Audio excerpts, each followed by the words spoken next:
Bonjour à tous et bienvenue dans le podcast Là où tout est dit. Aujourd'hui, un sujet qui me touche particulièrement, qui fait grandement partie de ma vie. Le thème, c'est s'aimer avant d'aimer.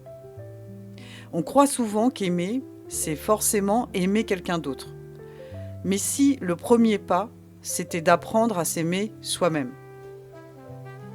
Moi, longtemps, j'ai cru que je ne pouvais pas être heureuse si je n'avais pas quelqu'un dans ma vie. J'avais cette peur viscérale de la solitude. Et plutôt que d'être quittée, je préférais partir la première. Parce que l'idée d'être abandonnée, c'était insupportable. Alors je ne vous dis pas, quand vous êtes vraiment quitté, comment ça doit être aussi insupportable. Et je sais d'où ça vient, chez moi. Ça vient de mon enfance, qui a été troublante. J'ai manqué énormément d'amour. Mon père est parti quand j'avais 3 ans. Il s'est suicidé quand j'en avais 18. Mon beau-père était violent, aussi bien physiquement que psychologiquement. Tout ça, je peux vous dire que ça laisse des traces.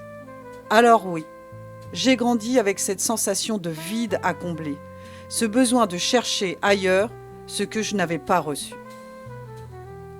Puis un jour, je me suis retrouvée seule, vraiment seule. C'était pendant le confinement. Je me revois assise sur le canapé, un paquet de chips à la main, des films d'amour à la télé et les larmes qui coulaient. Et d'un seul coup, je me suis dit, mais qu'est-ce que t'es en train de faire ? Alors, j'ai éteint la télé, j'ai posé le paquet, je suis allée prendre une douche, comme pour laver ces énergies négatives qui m'encombraient. Ensuite, je suis sortie marcher. J'ai levé les yeux vers le ciel, j'ai respiré, j'ai regardé les arbres, le vent. Mais cette fois-ci, je l'ai fait en conscience. Et intérieurement, je me suis dit, c'est avec moi que je commence ce chemin.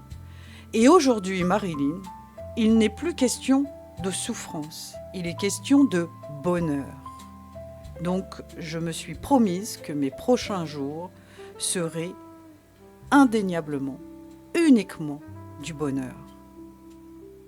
Et puis, pendant cette période, en fait, de confinement, je n'étais pas totalement seule. À ce moment-là, j'avais une amie au loin qui traversait exactement la même chose que moi. On partageait nos souffrances, nos peurs, nos solitudes. Ensemble, on a cherché des réponses. On a regardé des conférences, des vidéos de développement personnel, on s'est intéressé au bien-être, à la spiritualité, aux énergies, à la connexion avec l'au-delà, au lien avec nos êtres chers. Petit à petit, ça nous a ouvert plein de portes intérieures, c'était incroyable. On se disait, mais waouh, tout ça existe, et comment se fait-il qu'on n'aille jamais voir à l'intérieur de nous-mêmes ? Et puis, presque 2 ans plus tard, quand mon chemin était déjà bien avancé, j'ai entendu une femme extraordinaire, Nathalie Hugo. Elle a dit une phrase qui m'a donné un immense déclic. La vie, c'est équilibre, ni aversion, ni attachement. C'est C''EST. C'est tout. Et là, j'ai compris. J'ai compris qu'il ne s'agit pas de courir après quelqu'un pour remplir un vide, mais d'apprendre déjà à s'aimer soi-même. Parce que nos expériences, même douloureuses, nous amènent à mieux nous connaître, à nous respecter et à trouver ce fameux juste milieu. Je ne m'attache pas et je n'ai pas d'aversion. C'est, dans toute mon expérience, je vais y mettre le c'est. Ainsi, je trouve un équilibre. Et quand on le trouve, on peut ensuite partager. C'est génial. Transmettre ce qu'on a vécu. Et peut-être que quelqu'un d'autre, en nous écoutant, trouvera à son tour son déclic. Et ça, c'est vraiment, vraiment fabuleux. Alors oui, ce chemin est long, très long, mais il en vaut vraiment la peine. Tu n'as pas besoin de réseaux sociaux pour rencontrer quelqu'un, ni de sortir sans cesse pour chercher l'amour. Le plus important, la première étape, c'est toi.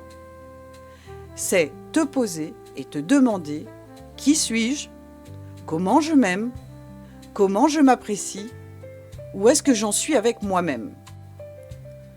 Pour t'aider, tu peux t'appuyer sur des outils simples. Déjà, il y a le livre que j'ai écrit en partenariat avec Francis Bourgois qui s'appelle « Le livre des clés du bien-être ». C'est un livre qui est sous forme de jeu avec 54 cartes. On le vend sur notre site internet, je te mettrai les liens, pas de souci. Dans ce livre des clés du bien-être, il y a déjà la clé de l'amour. Et cette clé propose un exercice tout doux. Notez chaque jour, pendant 21 jours, une qualité que tu reconnais en toi. Moi, je l'ai fait. C'était très intéressant d'observer que j'avais toujours du mal à me donner des qualités. Mais finalement, j'avais peur de ne pas en trouver 21. Et ben, j'en ai trouvé 21, voire plus. Après, tout ça dans l'humilité, toujours dans l'équilibre.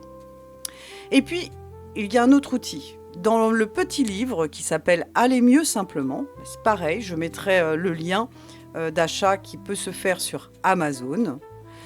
Là, ici, avec Francis, on parle de petites routines qui permettent de t'aider. C'est prendre soin de son corps avec le sport, l'alimentation, la respiration. C'est d'écrire ce qu'on ressent un peu chaque jour. Et franchement, ce petit livre, c'est un guide pour commencer à aller vers soi. C'est vraiment le premier pas. Donc moi, je t'encourage à l'acquérir.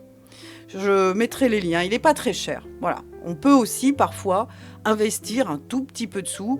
Justement, c'est de se faire un cadeau à soi-même. C'est respectueux pour moi. Et puis, il y a un autre exercice. C'est l'exercice du miroir. Regarde-toi. Regarde ton reflet. Pose une main sur ton cœur et observe. Est-ce que tu te rejettes? Est-ce que tu t'accueilles? Note-le. Mets des mots sur ce que tu ressens. Parce que la rencontre la plus importante de ta vie, c'est celle avec toi-même. Je t'assure, pas facile de se regarder dans un miroir, pas facile de se voir sur une vidéo YouTube ou par la vidéo d'une caméra. On a toujours du mal à voir notre image, même parfois entendre notre voix. Nous sommes parfois surpris de la personne que nous sommes. Eh bien justement, moi je t'encourage à rencontrer cette personne parce que je peux te dire que c'est la plus fabuleuse de la Terre. Et tu verras, quand tu commences à t'aimer, ton cœur se répare doucement. Il se ferme parfois le temps de guérir. C'est normal. On a du mal à ce moment-là à se dire « Moi, j'ai plus envie de voir les gens » parce que justement, quand tu en es comme ça, c'est que ton cœur se met à guérir.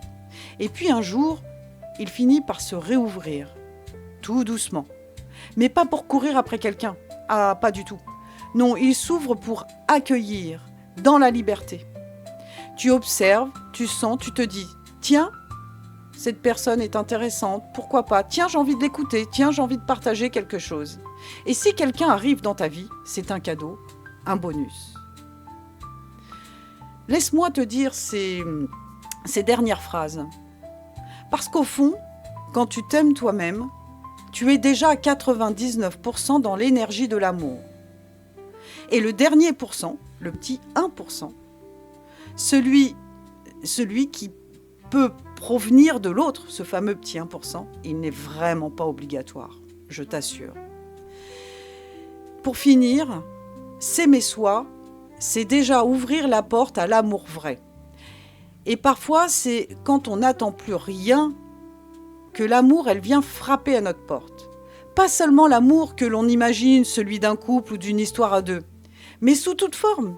Un sourire, une rencontre, une amitié, un regard, une présence.